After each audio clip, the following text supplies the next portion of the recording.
Also, I don't have a webcam. No worries. That's okay. Okay. Nobody seems to have a webcam. I always feel like me and Ryan are just looking at each other. It's like, oh, maybe they don't want to see us. No, I I'm was- on my... Sorry, cut you off, Dave. Go ahead. I was gonna say I'm on my PC. I never bought one. See, I got a laptop, My MacBook has one. Yeah, exactly. and that's pretty much all it's really used for anymore. It's like the Skype computer for podcasting. I was on the Paint It Black podcast a little bit ago, and I call him like, "Oh, you do the webcam? Oh, yeah, okay." You know, one of them turns on the webcam. Like, "Oh, we don't have to." You're like, "No, if you want to, man, it's totally fine." Like, "Oh, okay." You know, so like, are we the only ones that do it? No, okay. I guess. All right, I'll put a shirt on. Yeah. If you stop rubbing your nipples, it gets me in the zone, man. It gets me in the zone. Yeah, this is gonna happen, so you're gonna have to deal with it. Yeah. Look at it. The funny thing is, when you don't have the webcam, you get confused. You're like, how do we talk to each other again without having this camera on? I can't see your reactions. How do phones work? Oh God. Oh, Jesus. Have you ever done a podcast over the phone before? That's fucking weird. I've seen people do it, and yeah, it's weird. It's kind of goofy. I mean, it kind of works. It more feels like you're like Larry King. You're like, caller, you're on the air. Yeah. What? Yes, I saw the thing happen. It was right out in the street. Okay, did you see the suspect? I was scared.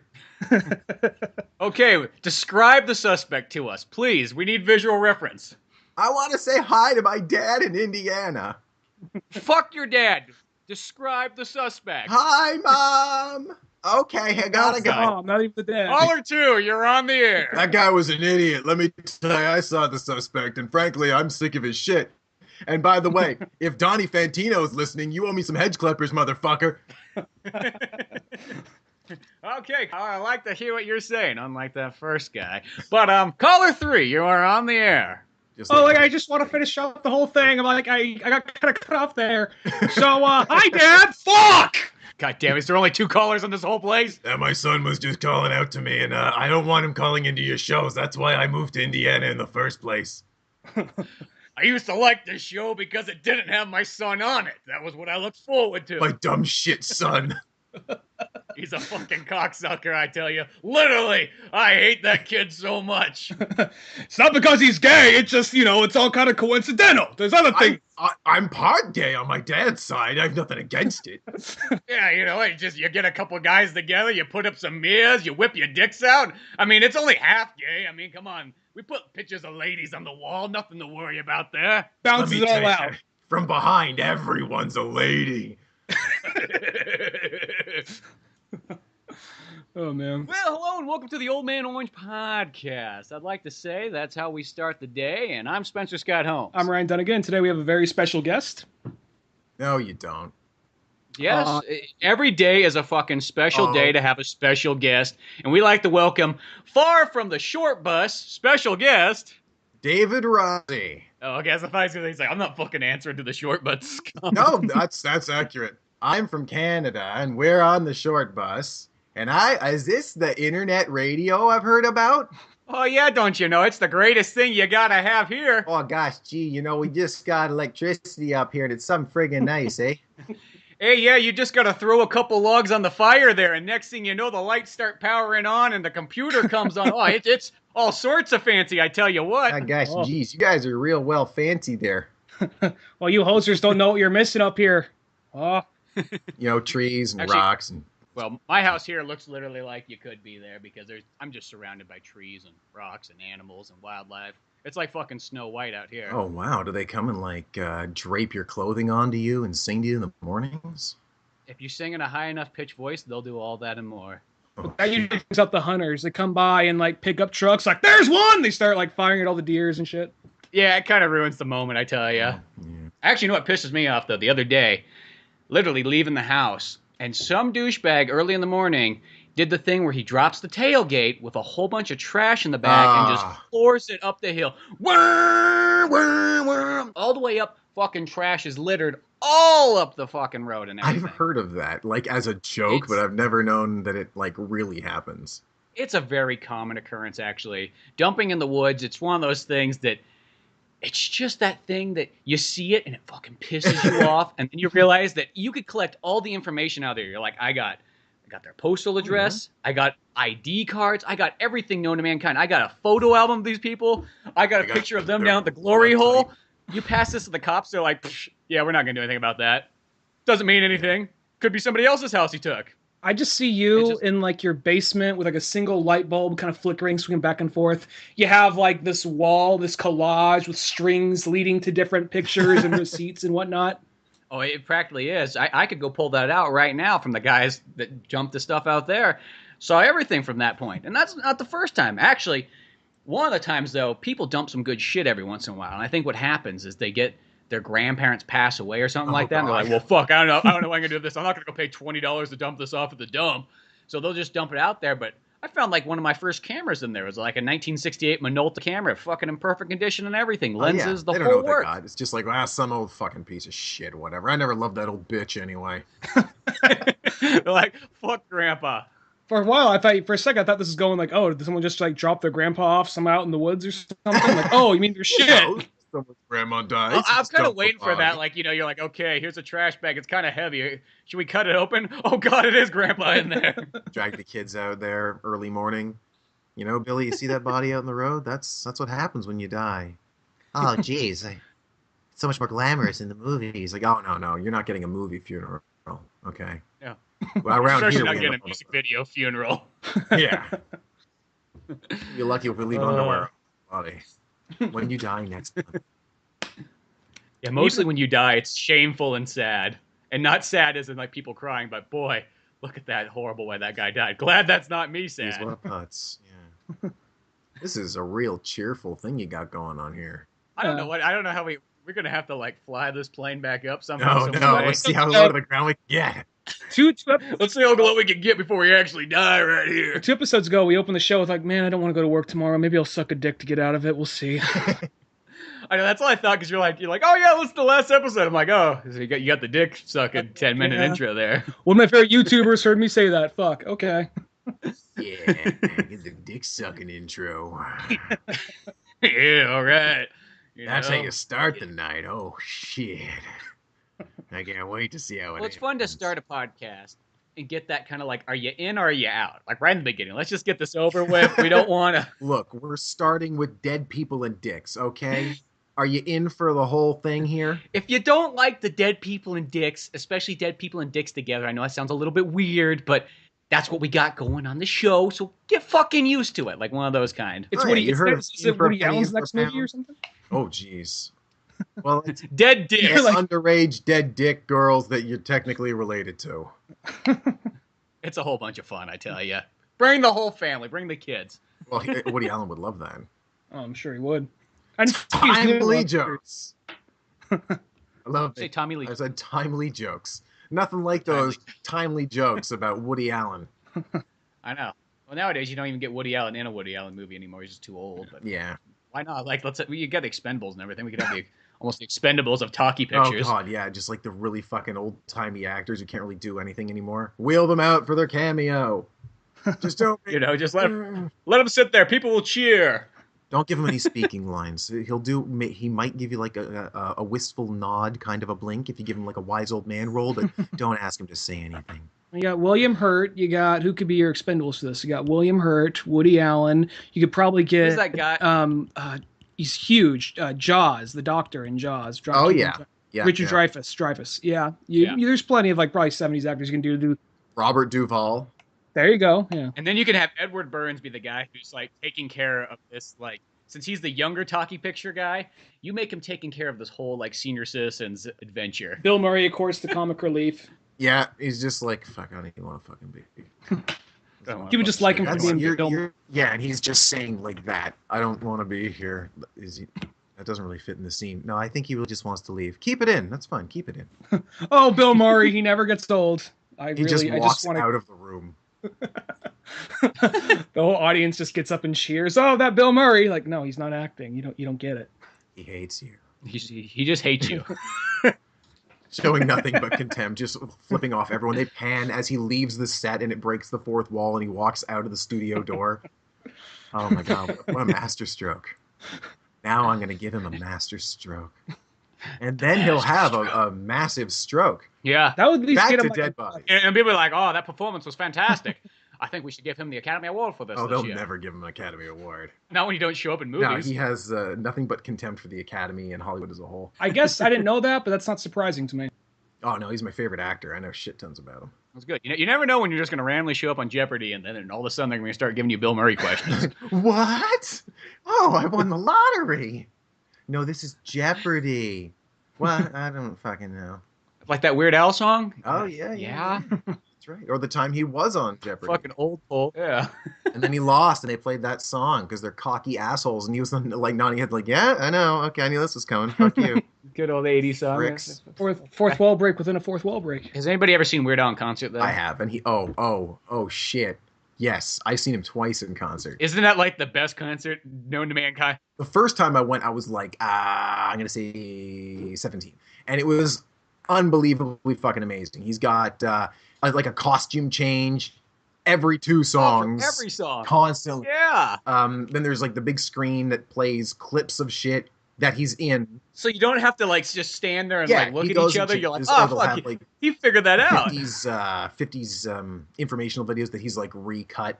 You know, shit going on while he's changing. And it's just such a huge performance. And then I saw him again last year. And I went with my best friend and my girlfriend. And we are in this theater in Hamilton where it's kind of an older theater. And it's pretty cool inside. It's like all sitting. Because, you know, it's a Weird Al show. No one's getting too fucking rowdy. But the way they've done it is it has like 5 rows of chairs and then this huge gap, kind of like a movie theater has, but there's no like walkway there. I don't know what the fuck that was about. And then all the other chairs, and we're in that row. And then he comes out and he's singing the one "Wanna Be Your Lover," where it's all just the shitty pickup lines. Like, you know, do you feel pain because you just fell from heaven? Like those kinds of pickup lines where that's all the lyrics is those kinds of things. He's wearing a suit that's all like flames and it's really corny. And then he starts, he's like singing and gyrating. And then he starts coming down the steps on the side. And I'm like, oh shit, we're in the row. He's coming down this row. And he starts gyrating over and he like just steps his foot into the row. I'm like, fuck yes, he's coming down here. My girlfriend has blue hair. He's going to see that shit. And he comes over to her and he stops. And as he's singing, he puts his crotch up in her face, puts his foot on the chair rest, and starts grinding in her face. And I'm looking up at Weird Al being like, fuck yes, you do this to my girlfriend. And she looks up at him the whole time, frozen in sheer delight, just like, it's happening. And then I'm just like, I'm watching her. And he leaves and continues doing the song and does the same thing to a couple other people. And she's like frozen for the remainder of the song. And she's like, Weird Al sang at me. Like, yeah, I know. I'm glad that you had a great time here. I had a good show too, I guess. Were you a little jealous? Yeah, I wish he did it to me. Yeah, he was like, "Will you put your crotch in my face?" Come on, buddy. It's coming true. It's coming true. I'll give you a Twinkie wiener sandwich. When I saw Weird Al, and he came into the audience, he didn't do anything like that, but he came in, and all these children kind of like rushed him. Me and my buddy, we saw that, and we're like, and we're probably maybe like 18 or something by this point. We're like, oh fuck, Weird Al. We didn't care. We just started pushing kids out of the way, fucking out of the way. We're like mad panic and dash, and he's like fucking marching through the audience singing, and we're like behind him now. We got like our fucking arms on his shoulder, like we are not leaving this position at all. This Congo line is all about fucking us. Fuck all you 10-year-old kids. It's survival of the fittest, motherfuckers, and we've liked him longer because we're older. It was. And you know that the parents, they were like, oh, you know, we're taking little Timmy out to go see, you know, Weird Al Yankovic, you know, he's good for the kids. And we're just, they see these fucking two, like, teenagers kind of just running through fucking like, Weird Al, Weird Al, Weird Al. Oh, yeah. Shouting at the top of their lungs, fucking pushing kids out of the way. Well, we wanted to take little Billy out, and they just took him out. Yeah, they literally took him out. He's that in the broken hospital nose now. will teach him a lesson. They'll teach him not to go to those violent Weird Al concerts anymore. It'll teach them to toughen the fuck up, and then beat on little kids when they go to whatever is popular when they're old. Probably not Weird Al. I guess he'll be like 70, but something like that. The torch is passed on. The torch is passed on to Jonathan Colton or whomever they grow up with. I always love telling people though, whenever people go like, "What's the best concert you ever seen?" I'm like, "Fucking Weird Al," and they're like, "What?" Because if you've never been to a Weird Al, and I don't think people understand that. It's like you go there, it's just. I guess I had to be It's there. like fucking like it's equivalent of like Motley Crue. It's like they got so much shit going on, you don't know what to do with yourself. Oh yeah, they're a good live show too. Yeah, that's my other favorite one. And I saw them like a couple times, but like the Carnival Sins one, it was just like a full-on circus. There were so many things going on, and no opening act. It was just pure Motley Crue for 2.5 hours. Fucking Tommy Lee's up and above with like multiple drum sets jumping back and forth. You got Nikki Sixx running power tools for his guitar solo. It doesn't make any sense, but you're like, this is so cool. And we were over on the Mick Mars side, just standing there watching him. It's like this is badass. Can't beat that. No, totally. It's a whole experience.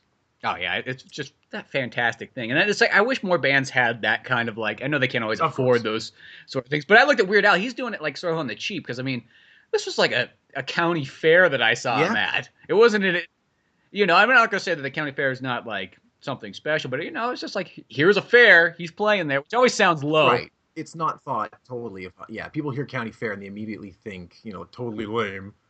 Even if it can be still a good time, he'll do like almost any venue. Like he's just out there to have a good time with people. Exactly. So it's like you can't pay $20. I think we got him for free because somehow, some way, like my buddy's dad knew the guy that was putting on the county fair, and they like let us in through the back. I was like, oh, this is cool. Usually it's something kind of like, well, what's going on? Well, Bill Ingolf is going to do some stand-up before they start playing Rascal Flatts or some shit.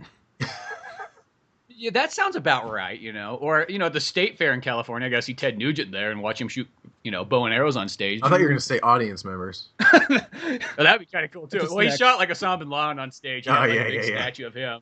Because this is when Osama Bin Laden was still alive and, kicking it and shit. Back when Osama was still kicking it, fresh out in Afghanistan. He was just like, I fucking took down a couple towers. It's my thing. It's what I do. Yeah. That's what I do. I'm fucking anti-tower. You get me on 11. You can't handle Osama on 11. You want to get Osama on like 5 or 6, man. Fuck you. Fuck you. You don't got a beard like I got, huh? What, you think you're special? Been kicking it since the 80s. I fucking live in a cave. Fuck America paid. You actually have a conversation with him. He's actually just a big bro. Yeah. Yo, he takes off all the robes. He takes off all the robes, has like a barbed wire tattoo around his bicep. Yeah. He's like, we're going to Applebees later. You have those? They got Applebees in Afghanistan? Fuck yeah, they got Applebees in Afghanistan. You got that shit everywhere. Split a bloomin' onion, man. Just dip that wrap in some like ranch and shit. Oh, man. Don't let them ask you if you want your steak fucking medium rare. That is some bullshit right there. Yeah. He's like, I want it rare, and I'm not a fucking pussy. Taliban! Taliban! Go blow some shit up. I ain't no pussy. Yeah, but you're not gonna like blow up fucking World Trade Centers. Fuck you! You think I'm some pussy that won't blow up the World Trade Center? I'll show them. I'll show them all. All right, I may have gotten a little carried away when I blew up the World Trade Center, but I ain't no fucking pussy. Sorry, I just had to prove a point. You gotta write this bitch out. His buddy's like, "What? Are you still on about that, man? That was like, that was last week or some shit." Yeah, okay, you're not a pussy. Okay, fine, fucking whatever. Change man. I just gotta head out in the house with just, my 12 wives, because I'm balling. For the next, 15 years, it'll be fine. We'll just wait for this whole thing to blow over. Dude, I've had Toe Jam and Earl on pause for a week, so can you finish this off, please? Because you proved your point. Toe Jam. I just fucking... Holy fuck. I want to see that picture of Osama Bin Laden playing Toe Jam and Earl in Sega Genesis. That makes my day. Oh my god, that makes my week. Fuck. Finish the game. Just say I'm not a pussy. All right, fine. Fuck you. Yeah, what? What, you got something against Toe Jam and Earl? These guys are fucking hip kids, fucking outer space. Look at them. 90s is never going away. Oh, man. Well, we should probably actually... We both know what you do, Dave, because we're both really big fans. Remember? You know what you fucking do? We watch you. Shit. Okay, that's not good. Oh, you knew? I didn't think anybody knew. I'm very sorry for what you've seen, but no one was supposed to know. Hey, man, what happens in Cabo stays in Cabo. It's not a big deal. We understand. Just because, some of us don't realize that glory holes for something else. I thought of the people man, like if you put your forearm through there, they'll take it. Might take it off too. They'll go right up to the fucking elbow, man. You're like, shit, you guys are fucking crazy. I was expecting the effort. I didn't expect success. I didn't realize you could swallow half an arm. Holy crap. Yeah, man, I told you I was fucking right. I ain't no pussy. I'll take that whole arm. Osama Bin Laden, is that you? Yeah, well, fuck, what, yeah. Got fucking someone dared me to work the glory hole tonight. Fuck, I had to. Man, I bet you're not a fucking pussy. Then why don't you go blow some guy's whole arm? Yeah, I'll fucking blow someone's arm. Fuck you, man. I'll suck a dick. I'll suck an arm. I'll swallow a whole guy. Like me, I'll be like fucking Kirby. I'll just drop my mouth and suck it all in. And then I'll squat and turn right into Kirby, it. man. Fuck you. Fuck. Nintendo's for babies. Play Sega here. Come on. Yeah, fucking. Yeah, dude, fucking Sega. I'm talking like Kirby when he was like white, not the pink Kirby, because you know that's fucking gay. Yeah, Yeah, fuck that. yo, pink, man, I like you, my you Kirby think white. pink's gay, but I'll tell you what's pink: steak and pussy. That's all I'm saying. Steak and pussy's I pink. think John Wayne said that. Did he? No, I'm just. Oh, okay. That'd be awesome. That would have been amazing. I ain't no pinko like a commie, but I do like pink things. I like pink vaginas. I like pink meat, and I like pink skirts. Fuck! If I see a commie, I fuck it because that's what it is. It's just a giant pussy walking around. Just a giant pussy way to get fucked. I just fucked the freedom right into it. Converts them right over. Did you guys see the movie where John Wayne is played by Putty? No, what? Lane. Fucking, oh shit, I'm blanking on his name right now. You know, Peter, the guy with the big Oh Cusco. my God. John, shit. Fuck. Cusco. So for Cusco's poison. This guy. He's also the He's everyone who's built like Launchpad McQuack. He's also Venture Brothers. He's Brock Sampson. Why can we? Someone in the comments, please tell us what his name is. Yeah, by the time they get that, we'll probably think about it. Anyway, he plays John Wayne in a movie about the blacklisting in Hollywood. Fantastic. And it was fucking hilarious. Now, is this like a comedy, or is he playing it like fucking serious and it just happens? Oh, it's a straight, real, actual, serious telling of directors who got fucked over. But it was a great, and he's playing it tongue in cheek. He's not playing it for like comedy, but it's definitely a tongue in cheek portrayal, and it's awesome. That sounds I have to check badass. that You out. gotta take a look at Peter this. Warburton. Yeah. Peter Warburton. Patrick. It's Patrick Warburton. Yeah, Patrick. you got the We're Warburton. close. They had a P in there. Yeah. I just always think at times he says Peter. You know. Peter.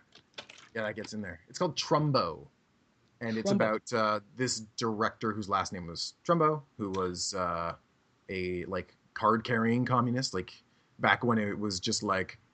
Back when the working man was getting seriously fucked, like outright, like, well, we'll just fucking fire you.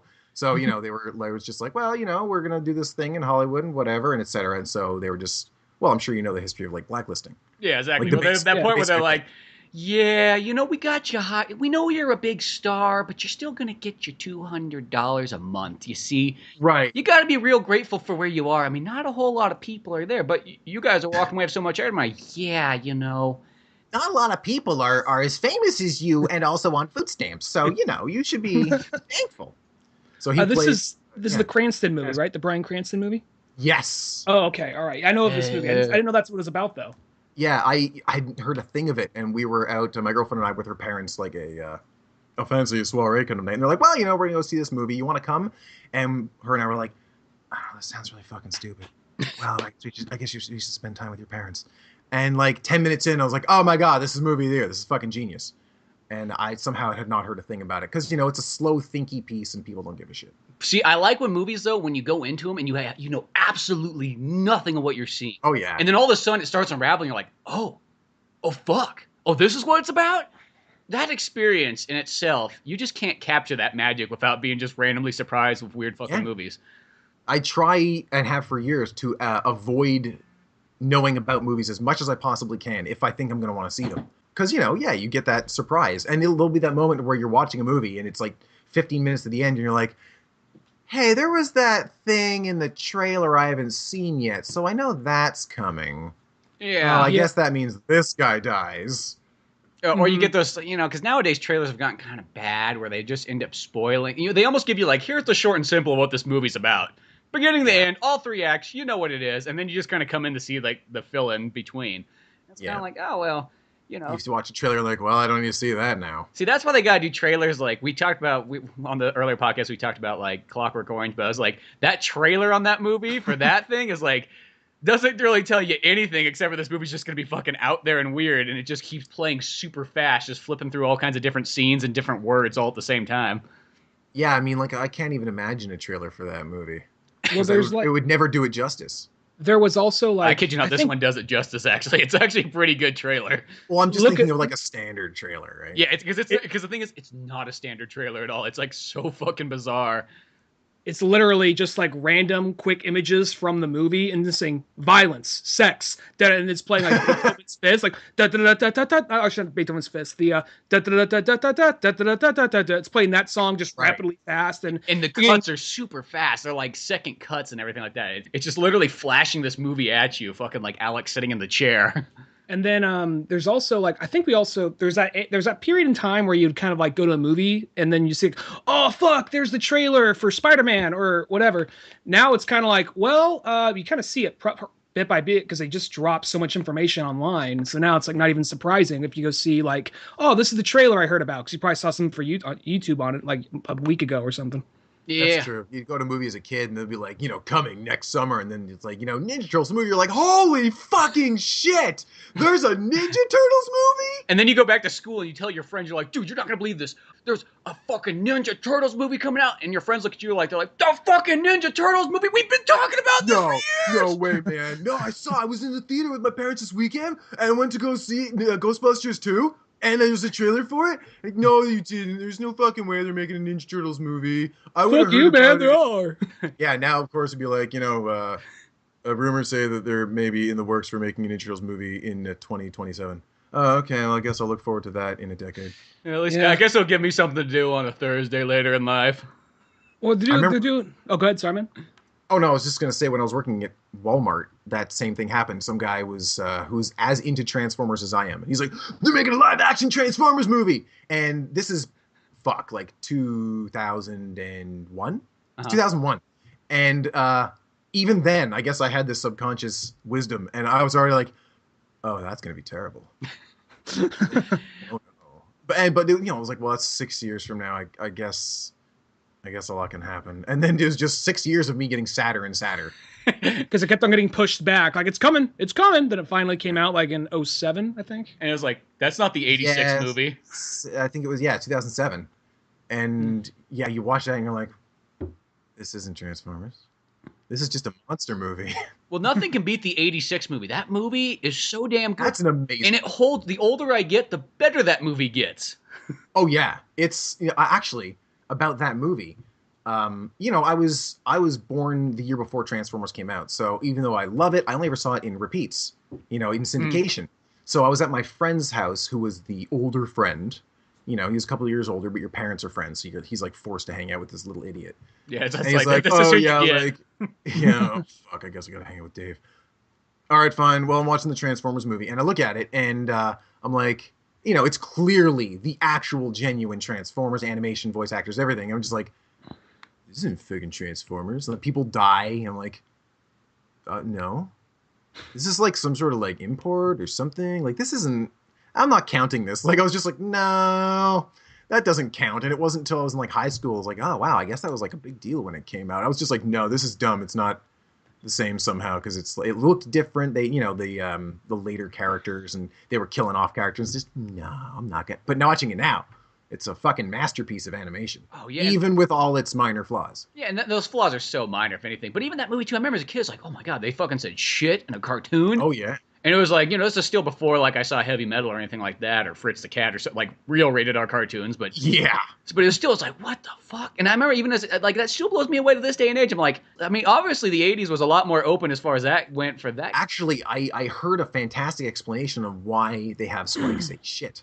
Mm-hmm. And first of all, it's fantastic that on the DVD that chapter of the movie is called Swear Word. I didn't even notice that. On my copy, anyway, on the issue, that is it the issue 20th anniversary one? Because that's the one I have. Yeah, that's the one with the holographic cover, and it's like Prime and Rodimus. Is it like was it kind of like one of those things like, all right, well, we get either 2 hells, 3 dams, we can say shit. We say just blow their fucking minds. Yeah.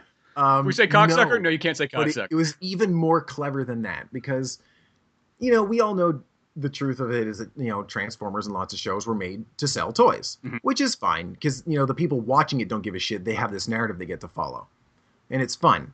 But the company is like, well, we have to sell things. We can't sell things to kids. Kids don't have money. Here's what we do.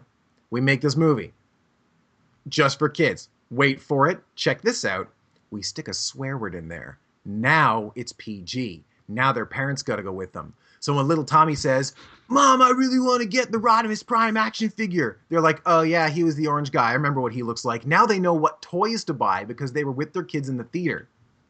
That makes sense, though, because on the special features on that 20th anniversary DVD, it's like you watch when they put the Hasbro guys on there, and there's just a guy sitting there with his arms crossed, like, yeah, we fucking killed Optimus Prime. Yeah, we're fucking putting out the new line of toys. Like, fuck, we had to get rid of the old shit to get the new things in there. I didn't think a bunch of kids were gonna cry. A bunch of fucking pussies they are. Look, I fought in Korea. I don't gotta worry about this shit.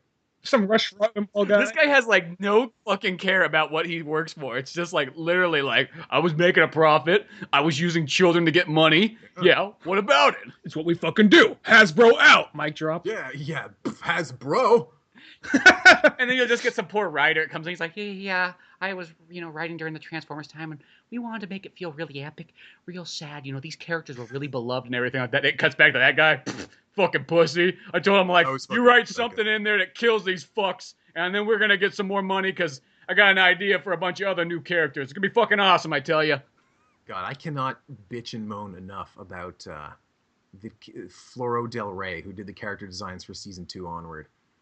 I hate that son of a bitch. You could just stop right there at the 86 movie and go, okay, that's good. Yeah, we're done. Yeah, it would have served as a good end point. Because here's what happened originally.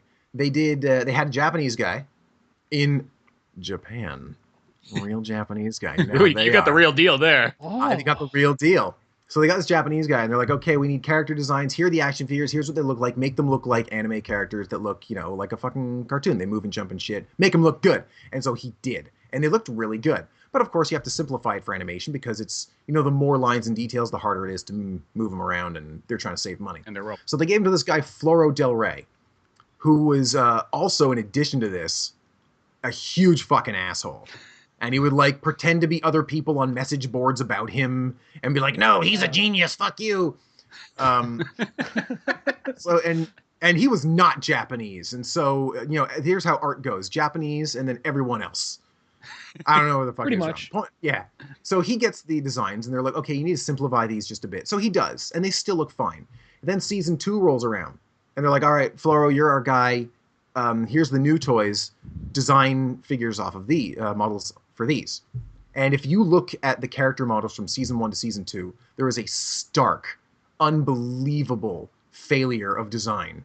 I'm not saying that the show is an animation perfection. It wasn't. It was done on the cheap and quickly for syndication. But the characters well enough, I assume. Mm-hmm. You got Sideswipe, same toy, Red Alert. Yeah. They just painted him white, and now he's a Fire Chief's Lamborghini. Same toy, exact same toy. So the character model should look identical. But the character model for Sideswipe looks, good. And the character model for Red Alert is this blocky, stocky piece of shit. Because what he did was he looked at the action figure and drew it as best he could, exactly the action figure. No, elbows, misshapen torso. And was like, yeah, that's what it looks like. and so all the character models from season 2 look really blocky and shitty. But Floro Del Rey doesn't draw blocky and shitty. Not with his own art. He draws fantastical, futuristic, humanoid robots like in the movie and onward. So what he was doing was, as far as I can tell, he goes, okay, I'm going to draw these blocky characters as shitty as I possibly can. And then my futuristic robot-y things that look like they're out of Metropolis, oh shit, people are going to cream their fucking pants over that because it'll look good by comparison.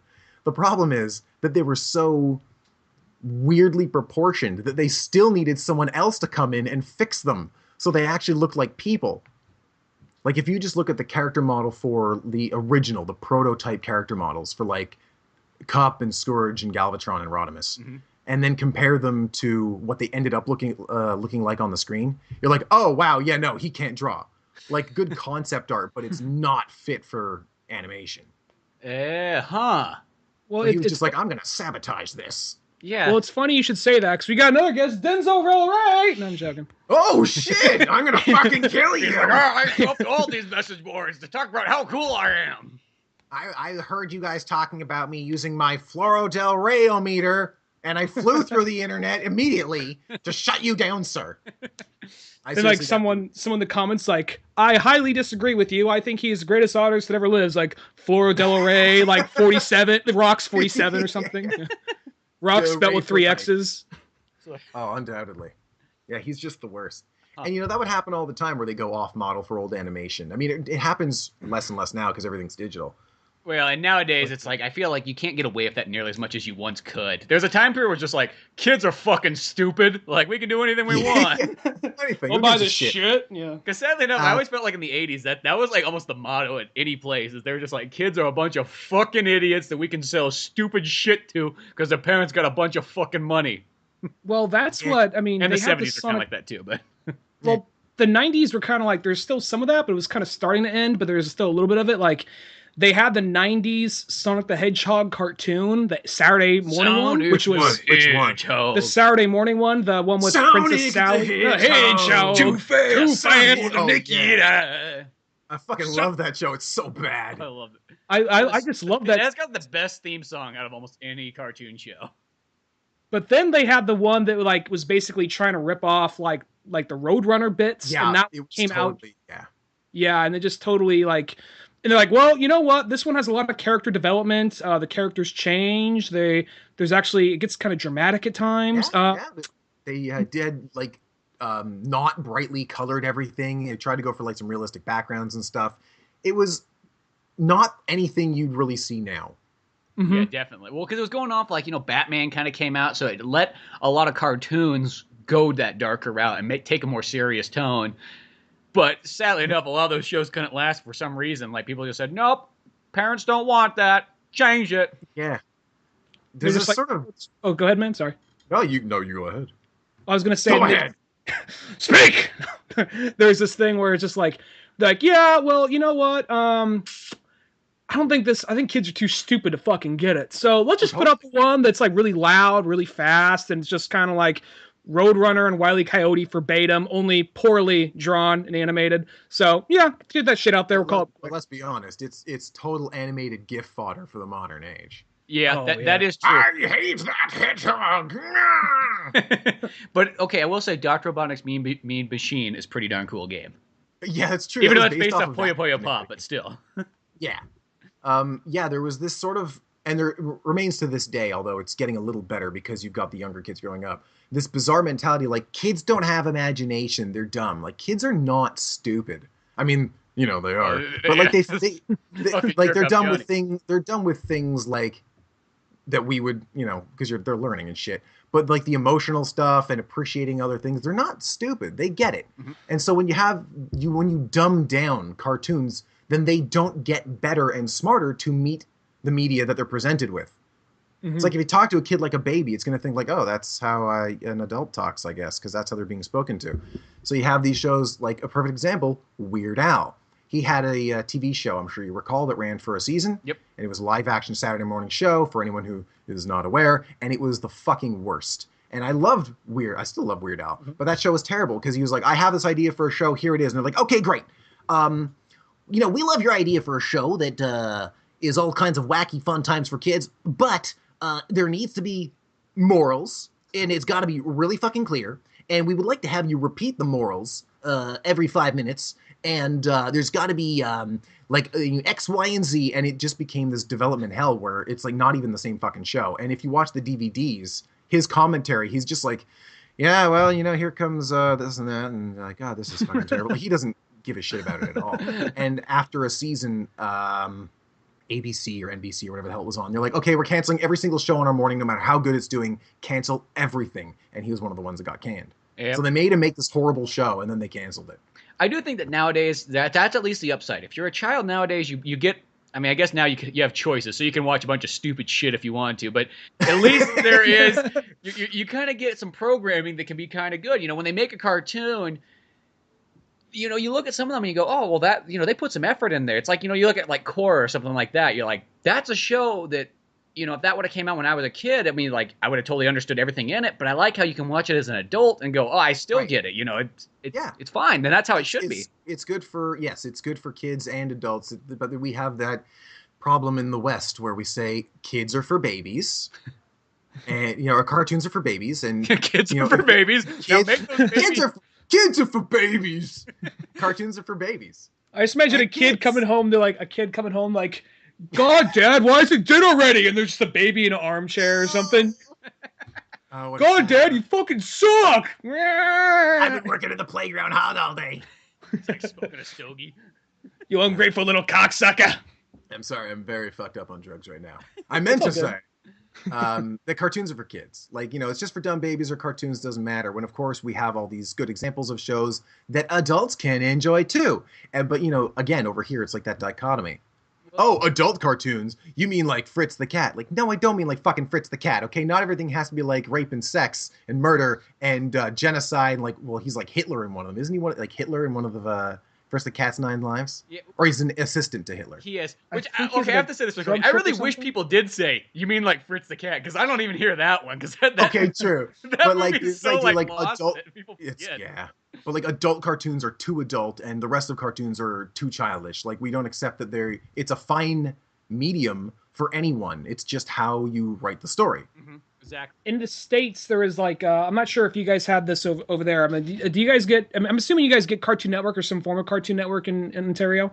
I don't have it, but you can get Cartoon Network if you pay extra, you know. Yeah, we have it.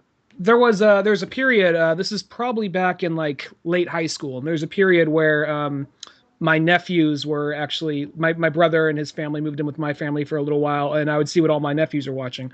And I was watching Adult Swim, but before Adult Swim came on, there was like this weird little mid-range area that was like, this is for the teenagers.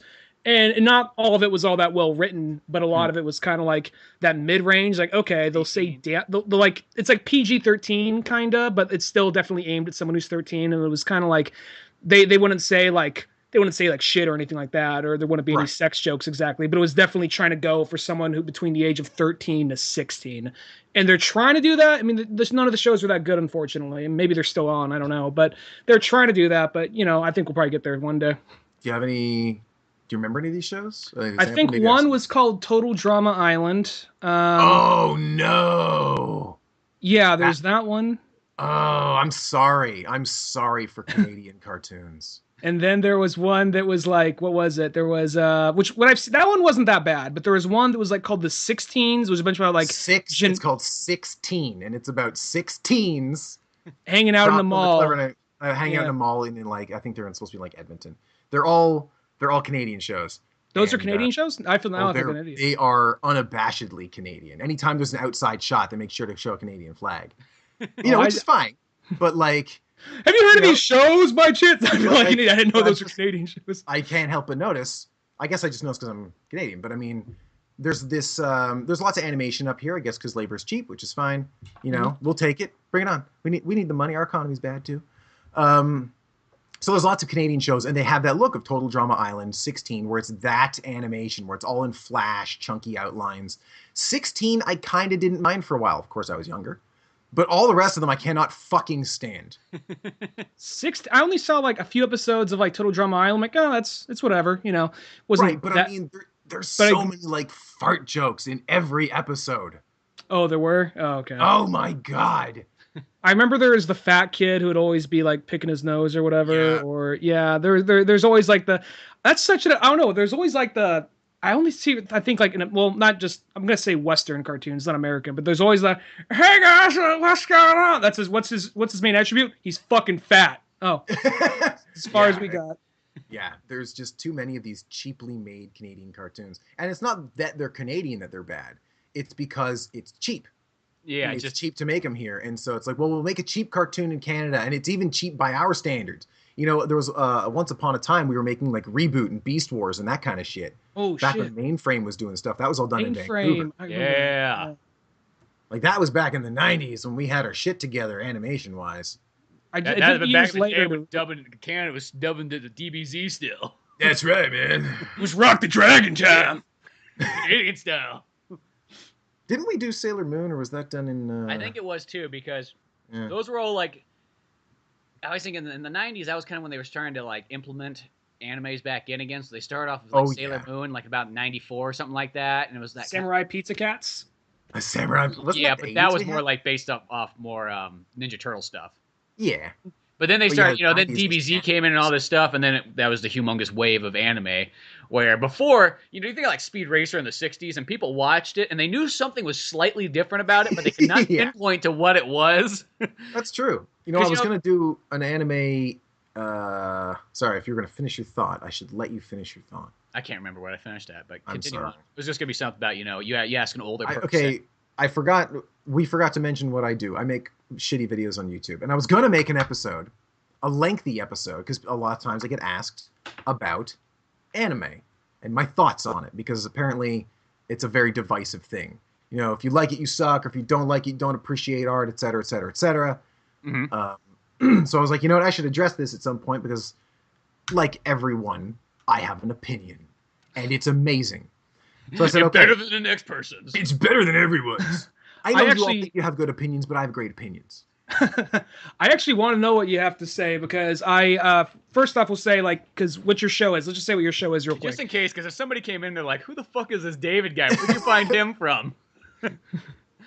Because Spencer sent Which I don't think anybody said that yet, but Spencer sent me a link via Newgrounds of, I think it was the second episode of your show, and I was like, oh wow, it's like, I just loved it, and like then it took a while for like other ones to come out. I check every so often, then I just went on YouTube, like, oh wow, he's got a fuck ton, because I noticed you like get him on YouTube before you get him on Newgrounds. this Technical Dave guy's got some cool videos on Newgrounds. Too bad he's only got like 3 of them. And then all of a sudden, it was like about 2 weeks later, I was like, went on YouTube. It's like, oh, no, he's been doing this for a while. Not I'm slowly migrating so that they're like released at the same time. Yeah, that's the thing. But I just don't want to dump them all on Newgrounds at once. So yeah, you don't want to do that, because that's exactly what I did at first when we went to Newgrounds. I put like 6 videos up at the same time. I'm like, yeah, that made it so that they didn't get nearly as many views because of that. Yeah, you gotta let like one run its course and then you dump the next one. Yeah. So, but yeah. for those who don't know who you are, let's what's your show about exactly? I have a little. I can't animate because I took illustration. I took illustration in college, and I was like, you know what? I'm really tired of seeing art students get not a bad rap, but an inaccurate rap. People don't really understand what goes on at art school. It's like, you smoke a bunch of drugs and then you think you make art or something. Like that's not, like it's that's not art school. It's like some of it's right and some of it's wrong, and I think I could do a decent enough job of talking about life in art school and also just my personal shit. And I can't animate, but I can draw. So I guess I could do kind of a, what do they call them, like a kind of a slideshow. Sort of a slideshow. But I love your artwork that way. It's weird because when I think about them in my head afterwards, like they play out almost like animations when I think about them. I'm like, well, I guess they're not technically animations. They're really just more like, it's like a stand-up comedy routine. Thank you. With narration, or with slideshow kind of narration. I tend to think of it kind of like a stand-up. When I like write it, I think of it as if I were delivering it like a stand-up comedy routine. And that's how I think of it as too. But then it's weird when I think about them later on, though, they play in my head like an animation. It's kind of that goofy, I guess, comic book kind of thing. Like, you're supposed to play it in your mind. You see the characters like a into the next panels. Your brain fills in the blanks. So it's called Technical Dave, and that's because I took technical illustration, and it's just about my life in college. And so I get a lot of people asking me about my opinions or advice, which I did not expect, but is always very touching. And so I've been asked numerous times about anime and my thoughts on it.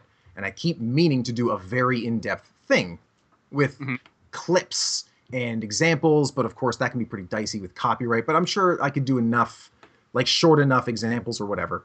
I remember you mentioned that on the Lonely Artist podcast, and I was kind of like, oh, I'd like to see that video, but I know that you're... Yeah. But so I am curious to know what you think about all this, though. Well, like, if you don't have to go in like super detail that you would go on the on your show, which if you did want, that's totally fine. But I guess main idea. I'm sorry, I keep cutting you off there. The basic gist of it is that there's lots of problems with anime as a whole, and I think it's naive to deny that. But there's a totally different set of problems with Western animation, and again, you'd be naive to deny that.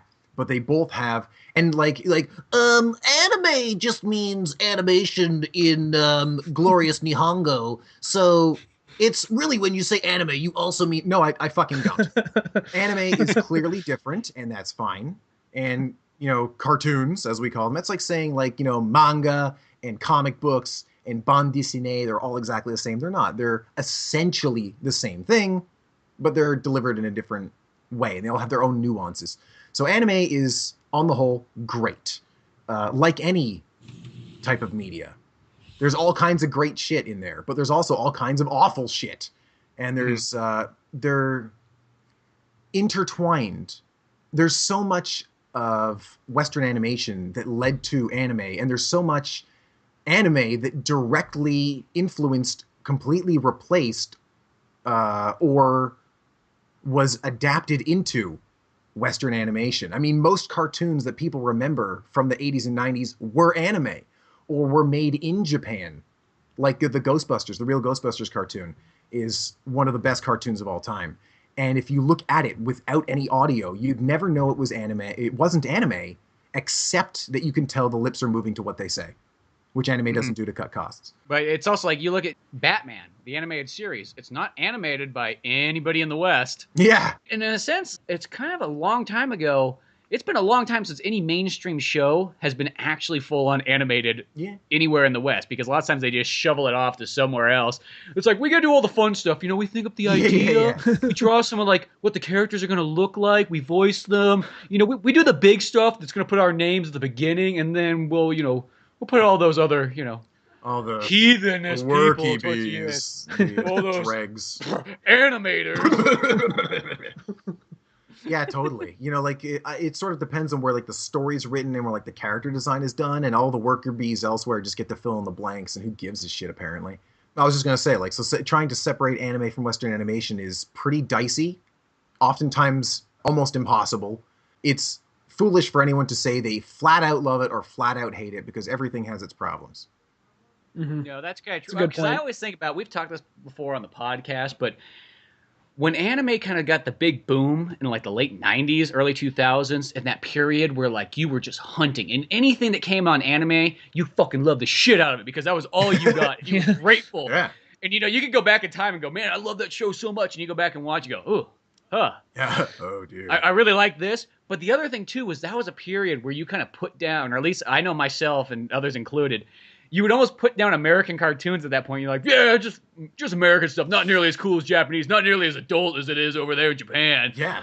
And you'd put them all down for 6 or 7 years. There was a period where it was kind of I almost didn't watch any American cartoons, which I feel bad, because there's a lot of really good ones at that time period. It was almost this is when Justice League was coming out and everything like that. Yeah. And I just I knew of it, and it's well, yeah, I like Batman and shit. Not as good as Full Metal Alchemist. Yeah, but it's no anime. That's true. It had all what seemed to be the better action scenes and the more adult sort of situations.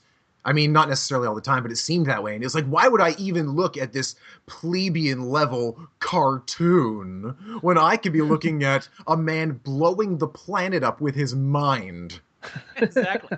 And I think it's that thing. It was so, in a sense, by being so different at the time period, that almost kind of just said, yeah, I've seen that American superhero stuff before. Don't need that. Which, it's funny, in full circle, you come back around, and nowadays it's well, yeah, now I watch a lot more Batman animated stuff than I do anything anime anymore. Oh, Came full circle. Yeah. I guess there was that thing, because I want to say that there was that point where anime would seem so much more adult, because like you said, Dave, it was also yeah, we could stop this bank robbery, or we can watch, fucking Vegeta blow up a whole fucking planet of people or whatever. But then there's also the whole thing of I think there's also that thing their PG-13 is our PG is our PG-13 is their G over there. So the second you have a show where they say damn it or hell or a little bit of blood, you're just this is so adult, and I think looking back, then looking back on well, no, it's still technically, and not all shows, even some of the ones I like, technically this is still a kid's show. It just happens to have stuff that it's not in the most Western stuff, Yeah. I mean, like That's what I like about Appleseed in the 80s. Oh, Is that yeah. movie there? Is it just the guys that dubbed it were like, hey, we're gonna put a rated R label on this. You can say whatever you want. So there's just like random fucks in there just because they can. I don't think they're even like Oh, yeah. translate or anything. It's just like all of a sudden someone's running, fuck, man. shooting a gun, Anime fuck, movies? yeah, cock sucking. And it's just like we could. Anime movies in the 80s and 90s got like carte blanche to do whatever the fuck they wanted. Because it was one of those ones that like the people that are buying this are fucking weird ass nerdy guys. They're 30 years old, probably live in their goddamn fucking basement. But that's okay. We're gonna make up some goddamn fucking money off these because they're just as stupid as those kids watching the Transformers. And they're crying during the Optimus Prime scene. Well, you know the guys that were probably like the guys that were working like at ADV and manga and whatever dubbing studios. You know that those were probably first like some guys just in like in a basement, just like what's this translate to? Some Japanese word for heathen. Let's call him cocksucker. That'll spice it up. Yeah, totally. Well, this is Well, pre-internet. that's like Steve Bloom. Oh, when yeah, Steve Bloom was Stephen talking J. about like Bloom. when he was originally creating stuff, he's like, we'd be recording just out of like fucking tree houses and fucking people's garage and shit. Like there was nothing special about that anime dubbing in the 80s. Yeah, I believe it. Yeah, he's in fucking everything. I went through my Literally. video games when I was I'm moving in a couple weeks, and I was going through all my shit, putting it away, and I'm like, hang on a second, like doing a stack of the games I have he's in versus not, and I was like, holy shit, he's in more things than not that I have. I mean, that obviously is just the things I buy. Still, it was just bizarre. He's got the Guinness Book World Record of having the most voiceovers than anybody else. Damn. I mean, he could do a million other voiceover jobs, but I'm always gonna love him just for Spike. For Spike Oh, of alone. course. Oh, yeah. I'm gonna go meet him in 2 days from now, actually. And I'm very jealous and you very angry. Yeah. That is like a hero. Him and I'm gonna go meet Spike. I'm gonna get pictures with him. Then we're gonna go have lunch together. You do It's the, gonna be a magical night. you're gonna do the Beauty and the Beast thing of like, you're not Beauty and the Beast, the Lady and the Tramp thing Lady of like and the eating Tramp. spaghetti. I'll do the Beauty and the Beast thing You'll too. We'll be dance out in the there ball. dancing. I'll wear the Spencer ball. and the Bloom. Someone's like, hey, you know, Faye's over there. You can go dance. Fuck that. Yeah, who- We got Spike. Whoa, did anybody who invite Jet? cares? No. Kind of poor Jet. Poor Jet. No one cares about Jet. It's because he's black. Those racists. Yeah. And he's old and crusty and nobody wants it. Even in the future, up at like in 2075, they still, you know. Well, that's just his 2000 name is black. Yeah. Well, isn't His is name's Jet Black. Oh, you mean the voice actor? Is you mean the voice voice?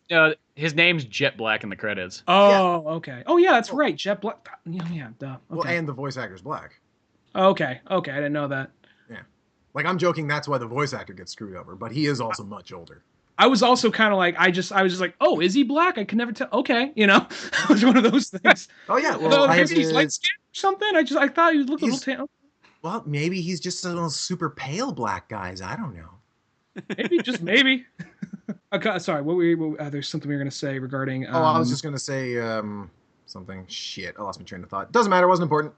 I think it was something regarding Bebop or Spike Bloom. Steve Bloom. Spike Bloom. Spike Bloom. If they did that, I remember. Like, whatever you do, just don't ask him to say "bang" when you shake his hand. Like he's like, "Fuck again."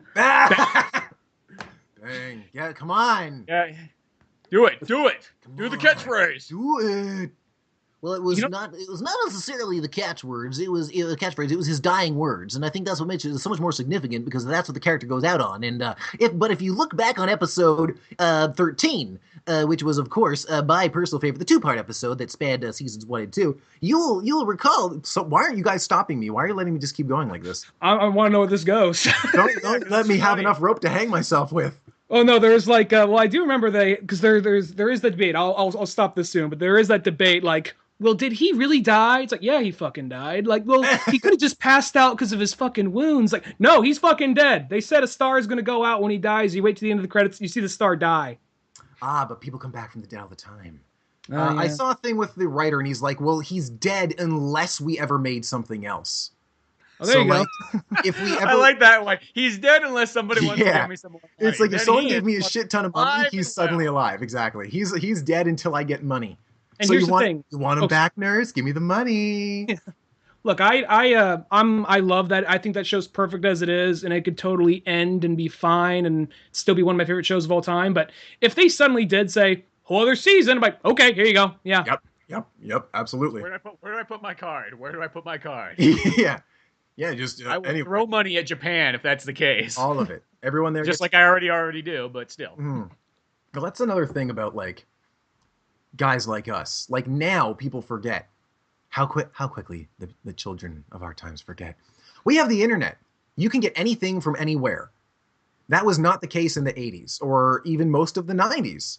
You know, being an anime nerd back then was fucking impossible. You'd get like one episode of a cartoon on a VHS tape. So I knew a guy who had like, he was a friend of mine growing up and he was a massive fucking nerd. And he had every Dragon Ball Z episode. And it was just his basement lined with tapes. Those tapes were expensive. And then like every Dragon Ball episode. And they were expensive. It was like $30 for an episode or whatever the hell it was. It was, yeah. It was impossible to find things. You had to know a guy who knew a guy who spoke some Japanese and could get it through like a phone or whatever. Like I have the Super Mario 2, like the original Super Mario 2, where it was like the one we didn't get, the Lost Levels or whatever. Oh, the Lost, yeah, Lost Levels in the and US one, yeah. I had it when it was released. So that means I got it from like 1988. I don't know how the fuck my parents got that. They don't speak Japanese. We didn't know any Japanese people. Apparently I have like some Taiwanese version. There were no import shops. Where did this come from? There was no Amazon. Yeah. They must have just stumbled across that at some swap meet of like somebody who just got out of Taiwan. There always was a bag full of cartridges. There always was that. I'm not sure. Like you said, you had two people you mentioned. You said there's the guy who's the anime nerd who had the basement lined with tapes, and there's the other guy who was the older friend that introduced you to Transformers. Everybody always had that one older friend, whether he was a good or bad influence. He always like would show you something like anime or whatever. Yeah. I remember I had this one guy. He's the guy that introduced me to anime aside from Pokemon. And he would, even though he was a good guy, he would just make shit up. Like there's a part like, and he would just do it. I think he thought if he made it more fucked up, then it would seem more adults. But he'd talk about like, you know, they have that Gundam Wing movie coming out. Like, oh, I'm so excited for the Gundam Wing movie. And this guy must have spent a lot of time on forums or watching shitty pixelated videos of it online. And for a minute, it was like, okay, when I watched it, I'm like, okay, he got some things right. He says, this happens, that happens, this happens. And he says, oh, by the way, you know, Hero's girlfriend, the princess lady, like, yeah, she gets fucking raped. Like, what? Whoa, like, that's really? Yeah. And it's like, that totally fucking happens. It's like that same kind of kid who just be like, you know, there's an episode of like in Dragon Ball Z where like Vegeta and Bulma fuck for like 20 minutes straight. It's one whole episode. And he's powering up the whole time, just yelling in her face. 9,000, yeah. Then at the same time, it's like, just like, well, I mean, why would they do that? Well, Trunks had to get there somehow, so of course they're going to have a 20-minute episode of it. This is the same guy who's like, yeah, there's this episode, you know, in Japan, like, pretty much everything's rated R. So in Pokemon, there's literally a shower scene of Misty, you know, and you can see fucking everything in there, fucking tits exposed and whatnot. You ever see Love Blue Girl? Do kids even get this anymore? Because like nowadays anybody can look this up on the spot, but back in like the 90s, you're kind of like, well, I don't have any proof that says this is not true, so maybe it is. And the more someone seemed sure of their lie, like right now you have the Library of Alexandria in your pocket at all times. Someone's like, oh man, I heard that they're making like a Calvin and Hobbes movie, and you're like, pull out your phone. No, they're not. Fuck you. Okay, and on. Yeah, well, but you could say anything. Now it's at that point, like, doesn't exist? Fuck it. Go to DeviantArt. Yeah. Yeah, exactly. Somebody's gonna have it. Oh man, I totally heard that there's this one where like a Pepsi can is fucking an elephant. Oh, I bet someone's done that actually. Hang on a second. You know what? I think I can check that. Holy shit, there's a whole series. Oh, there's a story behind it too. Oh no, I'm turned on by it. God damn it. I just learned something new about myself. I always think about nowadays too. I look at kids and like, these kids should be so fucking grateful because you just turn on Netflix or Hulu or anything like that, and there's just like anime up the fucking yin yang. Like, you know, you got all 13 fucking seasons. You know what? And your parents only had to pay $8 a month. When we were a kid, we fucking would scour the fucking TV. Like, I remember Stars used to have a moment where they'd play anime at midnight, but since we were on the fucking West Coast, we got it at 9 o'clock. Ooh. And you would wait every fucking week because they would only play one fucking show or maybe a couple episodes. And that, whatever it was the most impressive thing ever. I remember Blue Seed came on there, New Dominion. Black Magic 66. Yeah, Black Magic. Like these shows, and you just fucking worshipped them because that was all you got, and you were goddamn grateful. Yeah, we had Space Network here where Fridays in the summer, they'd play an anime movie. And it was always the same 10 on repeat. But it was like wow, anything else, like just something different. And this is pre-DVD, so like you couldn't record any of this shit. Like you put on a tape and like you're like, oh, is it gonna fit? Is it gonna fit? Oh no, I didn't leave enough space at the end. But ruined. I don't have the last 5 minutes. It's not even worth watching. Burn it, Mom. Does the schoolgirl beat the demon? Fuck, we'll never know. Oh man, why did I fall asleep? Seriously, like you didn't know things. Like the first time I ever saw Akira, I didn't see Akira because I went in the theater and I was like, oh, I guess, or the video store. There's, fuck video stores, right? And I got home. I was like, oh well, I heard this was good, and I put it in, and the tape was all fucked up, and it was their only copy. And I took it back. I was like, yeah, it's like all staticky and shit. And he's like, oh yeah, sorry, I read something else. And so I was like, well, guess I'm not seeing Akira. And I forgot about it for like 10 years. Because that was all you had. Yeah. There was no other way to see it. That was your one and only chance, and somebody fucked it for you. Yeah, and then later it's like, oh, you have Akira on DVD. I always meant to watch that. And it's like, holy shit, I was deprived of this. And then there's just some fucking like 10-year-old kid sitting there. He's like, yeah, I fucking saw it on Netflix 5 years ago. Whatever, it's fucking stupid. Akira's dumb. Fucking gay. That's what kids watch. It's like old people anime. Super slow, just like, they could have had more heads exploding, like could have turned into a blob way sooner. It's fucking gay. Yeah, this kid comes up to me and he's like, I watched Akira, and he's like, nothing even happens in that movie. And then he just rides away on a fucking, like, Heelys and, like, playing some yokai watch thing. And I'm like, what the fuck is going on? I'm old now. When did this happen? When does the 10-year-old kid, like, put you up against the wall? That's always, like, the part, like, I've seen that my whole life where, like, 10-year-old kids just start talking down to you, like, what? I'm a 10-year-old kid. What are you gonna do? Like, you can't fucking touch me. And this kid, I got rights. I imagine this 10-year-old kid's like in like a basketball jersey, backwards cap. Yeah, like the '90s kids who did that. Yeah. Hey, fuck you, old man. Holy shit! Can you say that to me? I can't hit you back. Your parents aren't here. What do I do? Yeah, exactly. God damn it! We'll have to get another kid to hit you. I'm gonna go get my nephew, and he's gonna kick your ass. I know he probably won't. Well, shit. Damn it, my nephew's just all sitting there playing fucking games and shit, and he's not going to do anything. He's going for Pokemon. Hey, Billy, how badly do you want the new Pokemon? Like, Pokemon's kind of lame now. It's all about, like, just says some shit like, what the fuck is that? Exactly. We don't even know what to say because we're too old to know it. Mm-hmm. Well, even for myself, I remember when fucking Yu-Gi-Oh came out. That was the one. It was just like, Pokemon totally made for me and Dunigan, and I don't know. Did you ever play Pokemon at all, David? Never played it, but I watched the show. Yeah, because I know that there's like this one that's sort of like this generation. There's like a 5-year period that you could kind of be in it or out of it. But when Yu-Gi-Oh came, that was clearly the next generation. Yeah. And I remember just sitting there watching an episode, just kind of going, wow, I really have no idea what the fuck's going on. Like, people said Pokemon was complicated. Pokemon's easy compared to this. When Yu-Gi-Oh came out, I think I was working at Walmart at the time, but I was seeing the toys for it. And I was like, this is fucking stupid. You fight each other with decks of cards? Just walk over and fucking hit the guy. Like, at least with Pokemon, there's like an animal there, like, oh, my animal guy will bite your leg. And you're like, well, I brought this gun, so. But with the cards, like, then they have to have that thing on their arm. Like, I get it. There's a toy, much like Western cartoons. There's a toy, and they want to sell it, so they make a narrative in the form of a cartoon to make you care about it. And then you'll buy it. But with Transformers or G.I. Joe or Ghostbusters or whatever, you have toys that are characters. They're selling a card game. Yeah. You can't make me give a shit about a fucking card. Like, well, when you put the cards down, a monster comes out. Really? Then make that the action figure, and then I'll care about that. Yeah, it's called Skylanders, bro. Oh, fuck! It's an action figure that you don't play with, and you put it in a game console that you sort of plays itself, I guess. You kind of watch it. And it's really fucking expensive when you really break it down. I look at that and I go, I feel bad for any parents that have to buy their kids that. Boy, if they had to complain about Pokemon cards and shit, I look at those and I'm like, dude, it's like $15 an action figure. And then look how many there are. I'm so glad there's no, like, Skylanders or, like, Pokemon version of Skylanders when I was a kid, because I would have no money now. Even the Amiibos on the Wii, it's like, I got a couple of them because they are kind of cool, but that thing's like, man, they're almost all like $13 and $15. This could get expensive fast. Oh, yeah. And then there's, of course, the ones that are more collectible, worth more, and blah, blah, blah, blah, blah.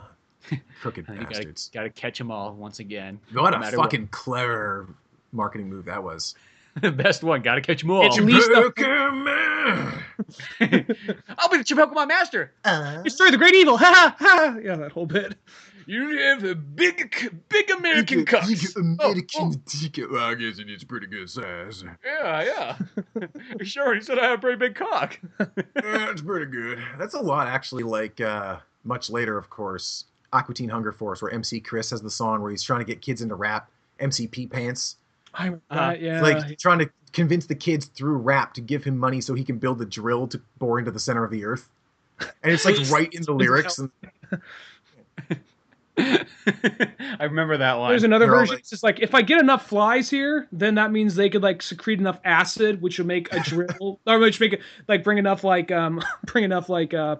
acid just to get down to earth or something to its core. Just like, what the fuck? Like, his plans got more dumber as they went along. Yeah, Every time well, back yeah. as something stupider. Like at Aqua one point, Teen he's back as a worm.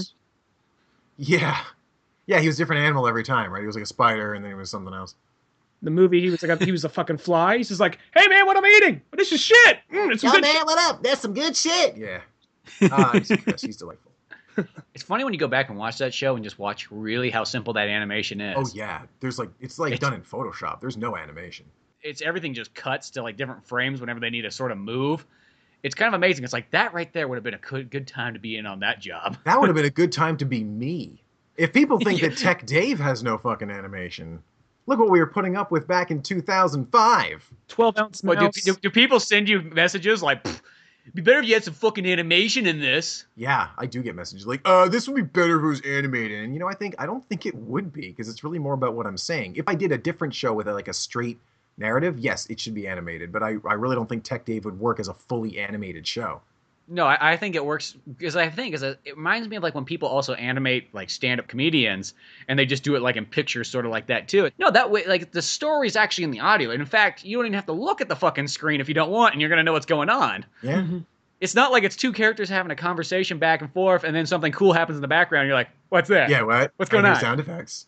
Oh. Yeah, is that an explosion? It's like, no, that just the microwave went off. Oh, I heard a well-held screen. Well, Someone got there's a hurt. fucking animation in that.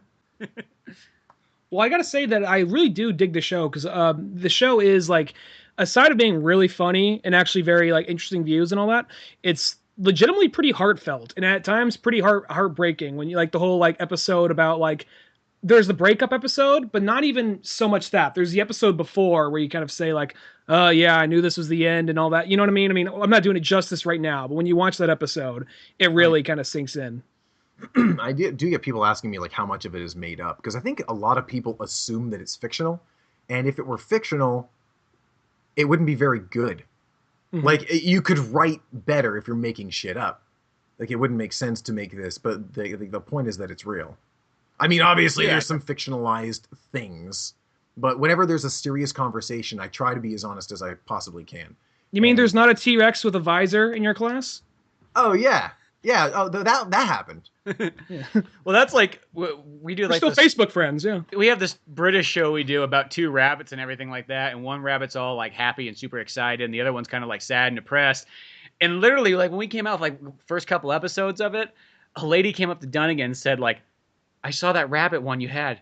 Are you okay? Do you need help?" It's just like I just voice a rabbit that seems to be kind of depressed. It doesn't mean that I am. Just like, do they think that's all real? Like, do they think that we're fucking just rabbits in England that fucking like, oh, let's go out here and have a great time. Oh, this is so much fun. Well, the funny thing about that is because like my basically, yeah, like Spencer said, it's two rabbits. I voice the fat, depressed rabbit. Spencer voices the overly excited, overly eager rabbit that's also like a homicidal maniac, but acts like he isn't. Some like basically at the end of the show, because we both write the scripts, and we said this a few weeks back, I think, but like we both write the script, we both punch it up, and essentially what it becomes is I write fucked up shit for Spencer's character to say, and then he writes depressing shit he wants me to say. That's a hilarious fucking dynamic. Yeah. Well, it's just funny just to watch. You gotta say this, man. Oh, fuck you. Fuck, Come it's on. your character, bro. You gotta book it down. Talk about how your father never loved you.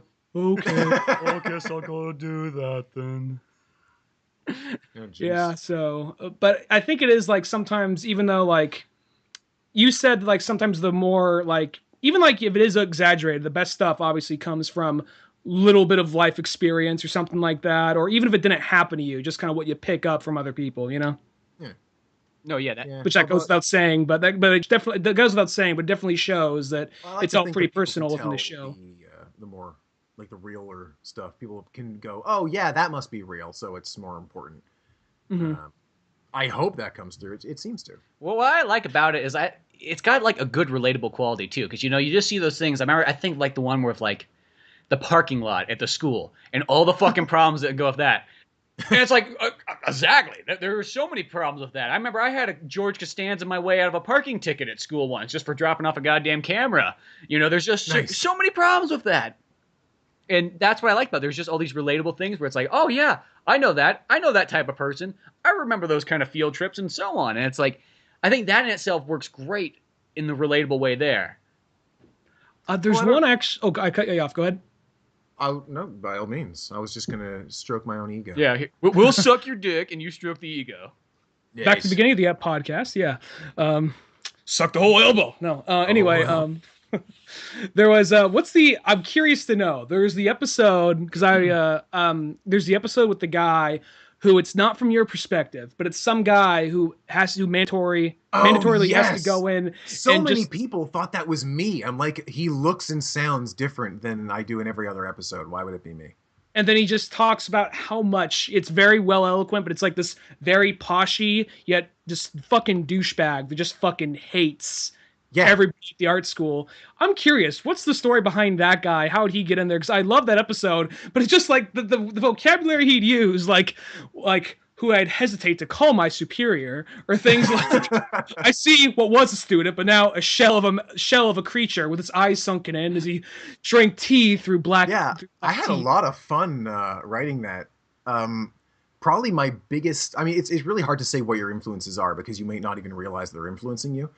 But I think my biggest influence for comedy was Kids in the Hall, which is like the best fucking sketch comedy show. And it's, if anyone doesn't know who Kids in the Hall are, Canadian sketch comedy group going from like 89 to 95. I mean, they still do stuff now, but that's when the TV show ran. And their take on comedy was great. Specifically, I think, because the five of them each had a very clear, different way of doing monologues. Like you could tell, like not, it wasn't always monologues, but they would like, oh, this is a Dave sketch or this is a Scott sketch. But oftentimes they would have those sketches where it's just them alone. And like Mark's were always bizarre characters. Kevin's were always completely self-deprecating. Dave's were always straight guys, like sarcastic, disaffected people. Scott's were always super gay or about his personal life because he's gay and he's like hilariously proud of it. Back when that was like, you know, you couldn't really do that on TV. And Bruce, who I always thought was very strange as a kid, I later became to appreciate as like a film kind of guy. Bruce's were always very, well, I mean, you could tell his favorite movies probably are Eraserhead. Like just watching it, you're like, wow, this is so like fucking weird. And I was watching Kids in the Hall and I was like, you know, there's all these people at school that were sort of very distant from art. Like they obviously, it's an art school, but they weren't in art and they had no association with us. And they must think that we're really fucking weird. Like if they're not involved at all. And I was like, I'm going to write an episode about that. And I want to write it like Bruce McCullough. Like just something about his sketches seemed right to me. Mm-hmm. And after I played it, my girlfriend said, like, it seemed like Bruce McCullough. And I was like, yes, excellent. Thank you very much. It's always good when people can get those references too, because every once in a while you just want that to pick up. We've done that before too, where we throw in like, we put these 60s and 70s references in there and nobody ever seems to get it except for like if we show it to somebody over 50. Right. And one of our dads or something. Yeah, you like show it to your dad and he gets it. It's like, oh, Clint Eastwood there, like that. Or, you know, nice. Easy Rider, there you go. But like everybody else, I just kind of wonder, like, do they get it? Or does that just go straight over their heads? Like, is this just so far back that I kind of forget that maybe not everybody watches that many fucking movies? Have you ever seen a movie called, have you seen the Clint Eastwood movie High Plains Drifter? No. It's this Clint Eastwood movie where it's kind of a rare Clint Eastwood movie too. Like it's not like it's not like Outlaw Josie Wells or anything like that. It's a movie he directed. Basically, first 10 minutes he goes in this shitty little town. Everyone is a fucking piece of shit. This woman starts talking shit to him, and basically they just like, oh well, someone needs to teach you a lesson of manners. Grabs her by the fucking arm, drags her into a barn, fucking rapes her, gets up and leaves. No Wow. problem. She's all happy afterwards. It's like, oh, that's all she needed was just a little bit of dick in her. Sounds. She just needs a good dickin'. I was gonna say, Liz, like I just googled it while I'm talking to you, and I'm looking at like, wow, why isn't this part of like the Man with No Name trilogy? You're like, well, he walks into a barn, rapes this woman, and leaves. Like, okay, I'm really glad that's not part of the Man with No Name. Then like trilogy. in a Seinfeld like bass line. Yeah. Well, yeah. But I'm Here's what we did instead, because we have this series called Drunk Batman and Robin, and we're glad to say that we are the original Drunk Batman. But we thought that it'd be like, dude, we should do that High Plains Drifter scene. But instead, what it is we'll take Black Canary and have her fucking like have to teach Robin a lesson, so it's a woman raping a guy. Nobody, I don't know. I really want to know kind of what more people think of that scene, or does it just go over their heads, or they go, what the fuck is wrong with these guys? Like, it might. I'm not sure people have really seen High Plains Drifter. Well, I've learned this in life is that a lot of people, especially anybody younger than us, have almost never seen Clint Eastwood stuff. I love Clint Eastwood movies, even though he as a person is pretty out there. Yeah, but like recent years, definitely. People, it's like one of those ones, like, I think that's it. Is people know of who Clint Eastwood is. They're like, oh, he's that crazy old man that, like, you know, my father likes or something like that. Yeah, totally. You know, as a kid, it was like, he's some cowboy guy. I don't know. Who cares? And then it's just like, you know, and like me and Dunigan are just fucking obsessed with Clint Eastwood. We've seen practically every single one of his films and whatnot, but you kind of forget that when you make some of those references, like, this is going to be hilarious. It's like, oh, hopefully they still laugh anyways, because, I mean, that's mostly how it is. You can make a reference, and even if people don't get it, if they still laugh, it's like, okay, that's all that matters. Yeah, it's still funny, and later they might see something and go, oh shit, that's what that was about. Yeah, and they start tying it all together and everything like that. Yeah, I mean, like, I'll watch, like, you know, you watch, like, second or third season Simpsons, and you're like, oh, holy fuck, that was a movie reference. Yeah, because you didn't get that when you were a kid. Yeah, because I was, like, 6 years old. Oh, my God, it's so good. It's like there's the one where Bart's reaching up for the cupcakes. You're like, oh, fucking Clockwork Orange. Right, exactly. Yeah, I never got that as a kid. No, and that's what makes actually going back and watching a lot of cartoons, being older, is you see all that stuff. Like, that's what Johnny Bravo was filled with. It was it was literally a show that was made for, like, somebody wanted that to be like an adult show. They wanted that to be like the Fritz the Cat of the 90s. But they're like, okay, well, you got to put it on Cartoon Network and make it for kids. Like, which you're pitching a show about a guy who's trying to bang every woman he sees. Every woman in sight. And that's for kids? They had this weird thing where... for some reason, they changed production or something, and the animation totally changed on one of the seasons. Yeah. It was like, I don't know, it was, you know, 5 or 6 seasons. It was almost by the time when I wasn't really watching it nearly as much. And I remember seeing it, and I was like, what the fuck? That looks, it's Johnny Bravo, but different. The character looks a lot more like taller and gangly or something. I'm not sure if gangly is the right word, but I mean, just slender and just kind of, there's something off about it. Yeah. Yeah. Although I got to say, Johnny Bravo has got the absolute best of all the hundreds and hundreds of Scooby-Doo crossovers / parodies. That might be the best. Oh, yeah, that one is a good one. My glasses! I can't be seen without my glasses! And he says, so what's this Jinkies thing everyone keeps on talking about? I like how he's just always trying to bang Daphne or whatnot. Too. It's got to be. All right, so what we're going to do is Shaggy and I are going to go upstairs, and Daphne and Velma are going to go in the next room. And Velma's just like, Fred? He's like, oh, right. I mean, me and Daphne are going to go in the next room, and then Shaggy and Velma go off somewhere. Right, I'm sorry, right, we're fucking all the time. And it's funny because as a kid, you're just watching like, that's funny. Yeah, I get it. I get that. But it's funny. I don't get it, but it's funny.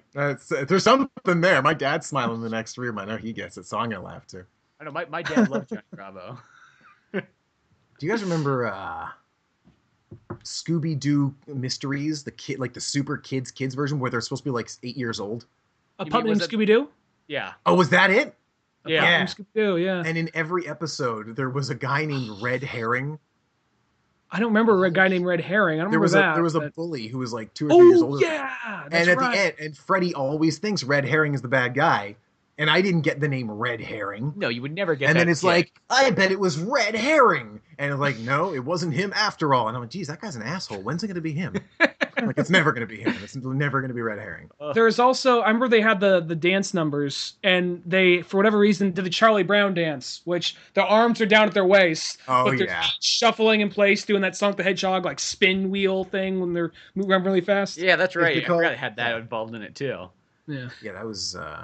That's all I remember. aside from being like 7 years old and being like, yeah, this is kind of shitty, which is at the age you're like, oh, more Scooby-Doo. I should like this, but nah. Yeah, but no. Yeah, no. Yeah, nah. We're done with that. We're done. Yeah. Well, the Scooby-Doo never goes away. No, Scooby-Doo is literally. I've seen some of the stuff before. They got like the live action show on like Cartoon Network. It was just like on TV once in a Chinese restaurant. That sounds fucking bizarre, but that's what it was. And I just better look at them like, boy, the quality of that show looks pretty good. You know, they made Daphne, or not Daphne, but they made Velma look really hot. That's like the new thing nowadays, is to turn her into like the super hot character. Yeah, I think because people are more into like, well, she's kind of, I think like, it's the whole nerd girl thing. The nerdy librarian girl. I know. I never really got that. I saw that so many times growing up. Whatever, man. She's like totally hot. Like, no, she's not. You imagine her as being hot. Yeah. So I mean, like, and that's fine if you're into that. But I mean, that's just you. Well, I got a creative imagination, bro. I just like, you know. You know that under that sweater, she's got like some quintuple X titties. She's banging, bro. I tell you, she's banging. Oh yeah, man. I mean, kind of girl makes you go jinky. It's like, fucking really, dude? Really? Heck yeah. Goddamn right. Then you want to eat a big old sandwich and smoke a joint with your dog. lay back, naked in the van, staring at the ceiling, contemplating how your life got to this point. Yeah, you do talk about how that show had a fucking laugh track. Everything had a laugh track. Yeah, well, what is up with a cartoon with a laugh track? I know there isn't an audience. But there's sometimes not an audience even in a sitcom. Yeah, but at least it's the illusion. Sorry, go ahead. Oh, I was going to say, I just kind of wonder, though, because, you know, now we got all these updated versions of them, and they're still young and whatever, and just continuing like it has been since, like, the 60s. But I'm wondering if they just reached that point where they're in their 40s, like, we're in our fucking 40s, we all live in a fucking van, and Shaggy, I don't care how much E you take, the dog can't fucking talk. It just can't talk. What the fuck are we still doing this? You know, they're just like, well, they had that Venture Bros version. Oh yeah, where it was basically that. That's well, right. When do we get to go home and see our parents? I told you, after we find all the murderers, we get to go home. You don't want to get beat again, do you? I forgot about that shit. That's right. You have to overthrow them, Shaggy. He's talking to me, man. I swear to God, he's talking to me. I forgot about that shit. There is the evil Scooby-Doo gang. That is right. Oh, yeah. Oh, that's funny. I'd love to go back and watch Venture Bros. I haven't watched that show in a long time. And it's just like, I see signs of seasons. Like, I should just pick all those up and just enjoy them.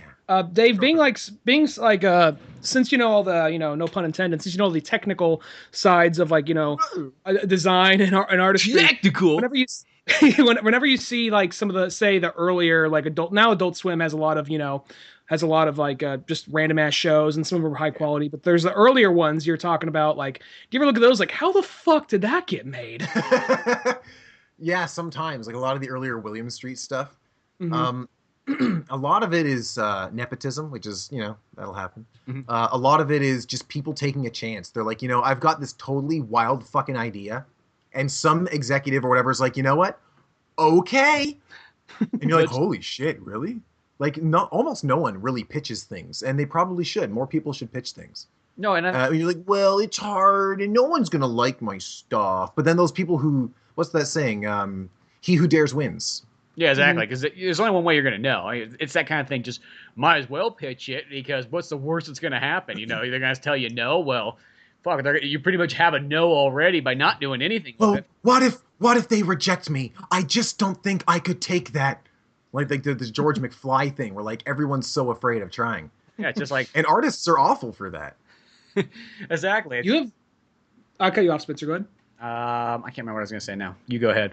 I'll think of it. So, my bad. No, I was going to say, well, you make a lot of good points of that in your show. Just kind of like how like social outcast, like how socially like odd some people can be in like art school. Like I never went to art school. I know Spencer went to art school for a little while, but even there though, I still kind of get a lot of the references, and because I did take some art classes, and there was a lot of like, are you fucking serious? This bullshit? Well, yeah, it's like I went to art school, but I was in like the video department, so you felt slightly separated from the artist. It's weird how that is. It's not that. Oh, totally. It's not like there's anything different between anybody who's there, but it's like here's the film and video people, and also even the video and film is almost slightly separated from each other as well. And then you had your, traditional artist. Then you had sort of your comic book artist, but they were just like confused on where they were supposed to be in life. Oh, And you had, your marketing people, which you pretty much kind of wondered why they're even there in the first place. And then they put fashion people who, well, I guess they did intermingle, but that was kind of even a weirder group too. It's funny, just this intermix that really has nothing to do with each other, but they just kind of categorize in this big art. Art. It's all art. Like, art is so fucking broad. Yeah. Yeah, I was in illustration. One of my buddies was in photography. Another one, like all my high school friends, took media arts, basically how to work in like TV and movies and stuff, which I kind of wish I had taken, frankly. But again, I was like, I'll never get in. I suck. I like that kind of shit. And it's just like, well, you guys are all artists. Like, we don't do any of the same shit remotely. Well, you're like creative and stuff. Go create things. Like, oh, all right. I'll just sprinkle my pencil across the paper and art will come out. Yeah, that sounds about right. I think that's how it works. Now, No. get to it, kids. No, it's Ring. There you go. $5, please. Oh, I don't know. I think you're overcharging me. yeah. I'll give you $2.50. You probably do get that thing, because I know we've had it several times. You probably get the thing like, oh, can you love to do like a collab with you? Like, okay, well, what do you want to do? Well, what does you want to do? Well, I was thinking you could draw this thing. Yes. And that's where you directions have what had I want. Like, yeah. Yeah. Oh, I was going to do this great thing, and I was going to write it, and I was going to voice it, and I was going to do this and that and that. And you do all the art. Like, oh, that sounds awful. I would hate to do that. Yeah, why would I want to? It's funny because people will come up to you. But it's like, you like doing art, though, don't you? It's like what you like to do. Well, Right. the funny thing is people come up to you and they think they're like, oh, I got this idea. Dude, you're going to fucking like flip when I tell you this. Like, dude, you need me. You fucking need me. It involves werewolves and all kinds of shit. And it's like, and you could just make the video and you could do this and that. And you're like, no. Ideas? Everybody's got ideas. Key thing in life is, can you go through with that idea yourself? You know, because I got fucking ideas too, and I am more than willing to draw and shoot all my own stuff and not yours. Dude, I can barely find time for my shitty ideas. You think I'm going to go for your shitty ideas? Exactly. Unless you're going to pay me fucking $25 an hour, my going rate, then maybe. Well, even then, a lot of times people think that money is the main motivator. Of course, we all want to do what we love for a living. We all want to be involved in art and turn a buck. Of course, that would be ideal. But a lot of times, and I'm sure a lot of other people feel the same sort of thing, like I have a full-time day job that is not art. Well, it's design, which I guess is, but whatever. It's not like illustration. Mm-hmm. And sometimes we'll be like, oh, I have a commission thing for you. And I was like, look, I really don't want to fucking do that, okay? I really have no interest in doing your art thing. I want to do my art. Like, if it's not your idea, if you're not emotionally invested, it's like, well, I'm paying you money to do an art. Isn't that what you want? Like, creativity doesn't work that way. And if I'm going to spend my time doing creative art shit, I want it to feel like something I care about. Yeah, you don't want to get stuff like I get with like random video editing stuff that can be kind of goofy sometimes. Yeah, sometimes it'll be like, well, I want, or, and maybe you get this too. Hey, I want to commission you for a piece. Great. Awesome. Okay, so I charge $50 an hour and blah, blah, blah. And when do you want it? And what colors do you want? And what type of media do you want it? And when do you want it delivered? And it's just had a little bit of that, yeah. Had a little bit of that. Or you. My favorite one is, I love a lot of times like the random Asian country asking for your project. They're like, okay, so we pay you $5 an hour and you make it look just like Disney Picture. I want everything on there. Make it look like Walt Disney Picture. Hour and a half, $5 an hour. That sounds like a good deal to you, right? And you're just like, wow. Who the fuck? Why are you even throwing this job out there? Who the hell is going to accept this? I'm just giving you our rates. This is what it's like over here. Yeah, we want it done. That's all. You make Pixar movie now. Well, tell you what, you go back to making my T-shirts, and in the meantime, I'll work real hard on that movie for you. Here's Windows 98. You get started now. You pay now, pay now. Yeah. No, but there was a what was it? Like, I noticed whenever there is a few times where I have done art for free, but it is one of those things where it's like you kind of think that whole aspect of like, well, maybe this will help me get connections. This will give me more exposure. But like half the fucking time, either A, don't use it, B, don't credit you, or C, they just don't even thank you for it. So yeah, I've done art where I didn't get credited, but I did get paid. Still, it was fucking bullshit. Yeah, no, man, that's death by exposure. Like, you may as well be laying out in the fucking tundra.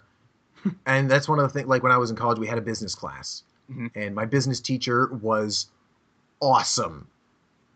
She'd been an artist professionally for like 30 years, or shit, I think it was more than that. She was fantastic, very knowledgeable, which is why she was the business teacher and not like one of the art teachers. And the information, you know, because she was doing her art professionally. She did the teaching thing as a side. She wasn't like there to teach us art. She was there to teach us business. And she was fucking great. And she'd always say, like, never do work for free. They don't work for free. You don't work for free. Don't do this. Don't do this. Like these little things, like they're going to tell you this lie. They're going to tell you that lie. They're going to say they're going to get back to you. They're going to say, you know, we'll pay you later. Don't listen to any of this fucking shit. Because if it was easy to do art, they would do it. Exactly. No, that is totally true there. And that's why it's like, you know, there came a point where it's like, no, I'm, you know, you got to pay me at least, you know, something. Even if it's like one of those ones, like there's some projects like, okay, that's kind of a cool project and maybe this, I like this person, but it's got to have some kind of compensation or, yeah, the idea of doing anything for free. And it's also like, oh, well, you like doing it. It's like, I mean, don't get me wrong, I like the product, but it is work. Like, I think some people just don't think it's work. It's like, you sit there and you're like, it's work. It tires you out. You know, your back will start to hurt after a while of working on there. No matter how much you think you got good posture going, at some point, you're just going to be kind of slouched over drawing and then be like, oh, okay, this fucking sitting at a desk is horrible for your health. Yeah, it like it really is. A sedentary lifestyle will slowly kill you. It takes a toll. That's why I think that I always got to compensate pretty much any form of like art and anything I'm doing by working out, like also as well too, because I sit at the desk almost working all day long, and then I realize I'm like, okay, let me get my like little exercises in here twice a day or so, and that kind of should hopefully make up for all that sitting. Oh, totally. You know, I go to work, I sit at a desk for 8 hours. I come home, I sit at a desk for 8 hours. Yeah, that's it. And then I lay down for 8 hours. That's mostly how I always do. It's like, you know, you wake up, go somewhere, work, come back, work again, go back to sleep, repeat, and then you just kind of over and over and over. I mean, look at fucking even podcasting, we're sitting down. Yeah, so what the fuck? And we only did podcasting standing up once, and I guess that was kind of weird, but I realize that like I realize that I think that I'm like destined to be, don't look too deep into this, but I think I'm destined to be depressed, because the thing about it is like, if you don't get it, what you want to do, if you don't fulfill your dreams, you're gonna be a little depressed. I want to go into comic books and writing. Now that requires sitting at a desk. But the thing is though, like I hear, like, I think it was Spencer, I think it was you said you read a study somewhere that like, dentists, most depressed people in the world because they're hunched over all day. So it's just kind of like, oh, so if I get what I want, I'm going to be depressed. If I don't get what I want, I'm going to be depressed. Win-win, I guess. Well, it's about being hunched over in that position does something to the brain that makes you more depressed. So whenever you're hunched over, that's why you want to make sure that you get the right arch going when you're, you know, doing your drawings and shit and whatnot. And plus staring at ugly fucking teeth full of people who refuse to floss has got to be a bit of a contributor too. Yeah, that probably goes. Jesus Christ, Mr. Thompson, I've told you to fucking floss. This is disgusting. I hate you. Yeah, I flossed right before I got here, just like yes. Piece of shit. Yeah. It's like, fuck you. I started last week because I knew I was coming in just for you. I have 10 tools here that could kill you in 10 seconds. Yeah, I think they have the highest suicide rate as a profession. I think, and it's that bent over position can really get to you, you know. And that's why I think, strange enough, I think that working out actually goes really well with, I'm gonna say, just generally art as far as drawing, computer stuff, anything that involves most of that sit down position. That you gotta work out. Like when you see those people that don't fucking work out at all or anything like that, and they're just sitting all day long, you're like, no, you're going to become like one of those weird guys you see like on a Walt Disney special where like they're all like hunched over and short. Oh, yeah, and they're balding and they got like super thick glasses on and stuff. They're like, I animated on. I did a thing. The Rescuers Down Under. You're like, oh God, is that what I'm going to turn out to be? That's your Do I want to be an animator if that's what they look like when they get older? They call me Igor. I don't remember what my name used to be. Been here so long. Everything floats down here. Yeah, you know, I've been meaning to like start doing like little workouts at least, and the building I'm moving into has an exercise room. So like I'm gonna pretend that I'm gonna do that for a couple of weeks, and then I won't, and then I'll be a piece of shit that I hate. Then you'll be like, that's okay. You just gotta hang a picture of that guy on your wall. Like, don't become this. Don't this. Do not this. Just this hunched over round guy looking at you with a pencil in one hand. Carpal tunnel in the other. Sheldon. My name's Sheldon. I can't stretch my neck up straight. Oh, God, no. Oh, God. My neck and my back became one and the same over all the time. It's one big bone. The hand is like deformed into like this claw that can only hold a pencil. Like I can also get a fork in there, but that's about it. It's like a Lego hammer, like it just slides in, it doesn't move. I think that's always again the sad part is that there's nobody who's really makes like animation flattering. People like the animation. Nobody in animation makes animation flattering. No, it's not a sexy profession. Well, we're going to put a little pin right there in the episode. Bring it back with a second part. Conversation was just going on a little bit too long for one episode, but there was just too much fun to be had. So hopefully you had a real good time and a bunch of laughs and everything like that. But till then, I'm Spencer Scott Holmes. There was Ryan Dunigan. And we had Technical Dave on the show for this episode. Check out more at oldmanorange.com. Till then, we'll see you some other time. Thanks for listening to the Old Man Orange podcast. Check out our website at oldmanorange.com for even more podcasts, cartoons, videos, music, and more. Send us an email at oldmanorangepodcast@yahoo.com. Be sure to subscribe, share, rate, and review us on iTunes, Podomatic, or any of the other fine sites we might be located on. And if you want to help out even more, click on the Amazon or GameStop links on our webpage before you make any purchases there. Won't cost you a penny, but it sends us a little something our way. Thanks for listening, and tune in next week to Old Man Orange.